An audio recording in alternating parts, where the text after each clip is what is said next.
you very much, Madam Chairperson of the IPU Bureau of Women Parliamentarians, our speaker, Margaret Mensah Williams, who has made a great job during her mandate for the Bureau of Women Parliamentarians. Allow me to say that the first time that I went to your meetings at the IPU assemblies, I was really shocked of your strong leadership and your capacity to feel us proud of being women, to ask us to be united, to ask us to take leadership in our hands. Thank you very much for your great inspiration, Margaret. And a warm applause for Margaret, please. It is my great pleasure to open this parliamentary meeting on the occasion of the Commission on the Status of Women. I am particularly pleased to be here with the Director of the Policy Division, with Madame Sen. With the UN Women, IPU has a very strong partnership. We are always trying to have an important dialogue, but also we share a common objective in terms of advancing women empowerment and gender equality. It sounds like a very important idea, but sometimes we forget how to apply it every day, how to apply it and ask for respect in terms of language, in terms of equal opportunities, in terms of having the same access to fulfill our dreams as men or women. This is exactly my first time as the first elected woman president of IPU at this meeting, so I am feeling very, very honored. It is a huge privilege to be the head of an almost 130 years organization, but also it makes a great responsibility in terms of addressing the new challenges that the world is demanding from us. And one of these very important challenges is about rural women and girls. We are always working in our capital cities because those are the places where the parliaments are. Those are the main places for making politics, for taking decisions. But almost 1/4 of the total world population are living in rural areas. And I can say that in almost all cases, they are having different conditions than men. As girls, they are not having proper access to education, to health, to basic services, to equal opportunities. But as women, they are also suffering huge discrimination. In many cases, they are not having a salary. They are not having access to loans. Or in many, many cases, they are not even having access to property rights. That is not part of this century. This should not be accepted on 21st century.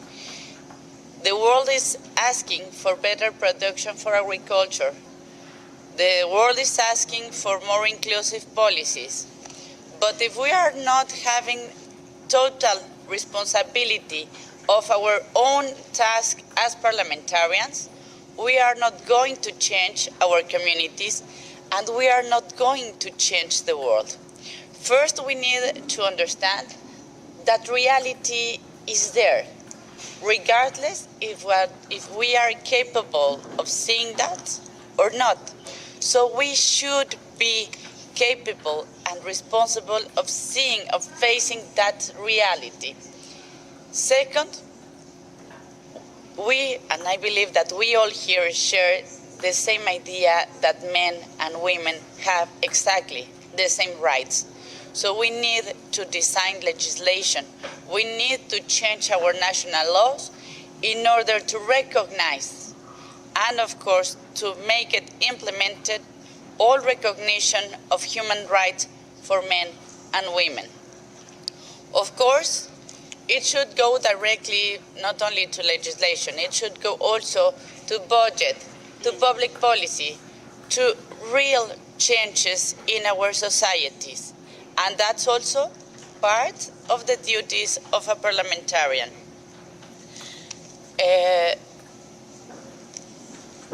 is important also to be clear that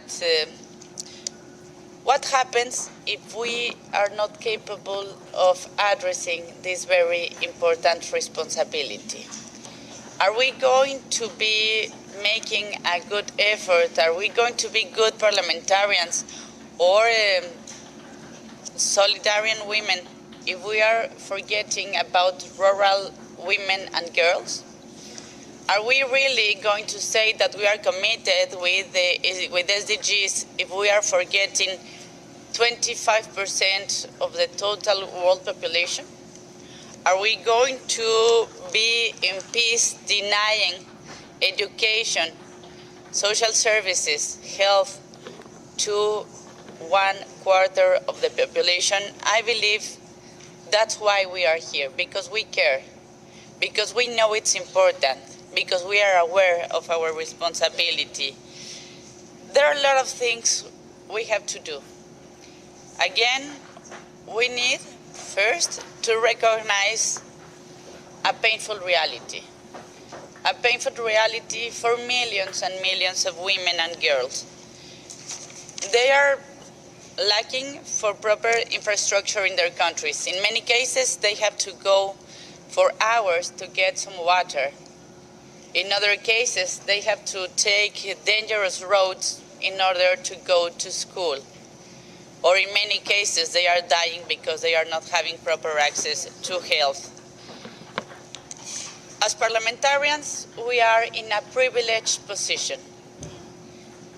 The first homework I would like us to have in our countries is to remember that we, regardless if we are part of representing a rural or an urban area, we are responsible of being the voice of those women and girls that our systems are getting away or are not properly representing.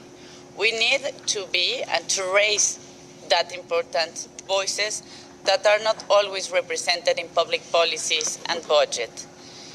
Second homework, we need to make a double check in our national legislation and to see if we are properly recognizing all human rights for women, particularly for those during these months. Please, let's take care as a common objective for rural women and girls. They really need our hands, voices, and hearts. And of course, we are on time because most of the countries decide their budgets for the second half of the year. Let's take a look in our budgets.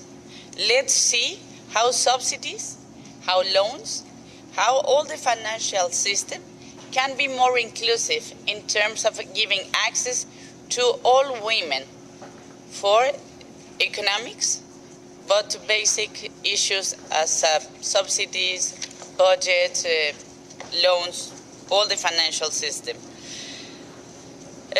Before your deliberations dig deeper into Parliament's role in empowering rural women and girls and upholding their rights, I would like to share a few points that are worth bearing in mind. First, let us be clear that when we speak for rural women and girls, it is all countries that are concerned, not only developing countries. When we're speaking about rural women and girls, it has to do with all the world. And if we truly want to change the world and make it a more inclusive one, we need to understand that here is a very important responsibility. The labor exploitation of rural migrant women workers affects many developed countries. And let's remember also that during all this year, UN, but also IPU, is going to be having a lot of debates and hopefully important agreements about the global compacts on migration and refugees. And many of these women and girls that are escaping from tragedies are coming from dangerous countries, dangerous realities, but are trying to reach developed countries in order to have their lives safe. So that's going to be also important for both developing and developed countries. Let's not forget about those who are in particular danger. Second, we should never consider rural women as a homogeneous group and recognize that they often face multiple discrimination based on ethnicity, language, age, disability, family situation, religion, and so forth. So it is not only because where they come from, it's not only if they are coming from urban or rural areas. It has to do with a multiplicity of factors. And third, let us ask ourselves how we can open the space for rural women and girls so that they can take the rightful places at the table, shape decision-making, and contribute their experiences to political life. We are speaking here about very basic human rights, like education, health, social services, equal access.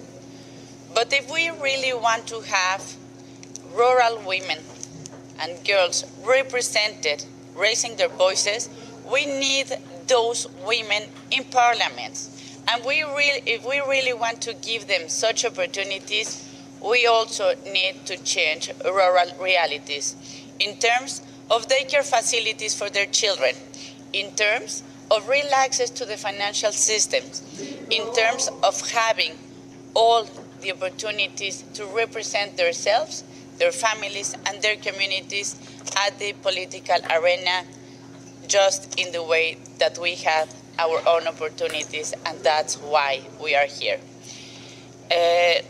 Sometimes we forget why all this March 8th day is important, why International Women's Day should be always remembered.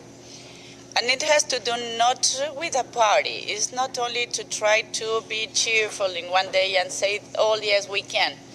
It has to do with recognizing all the work, all the effort that generations of women done before us.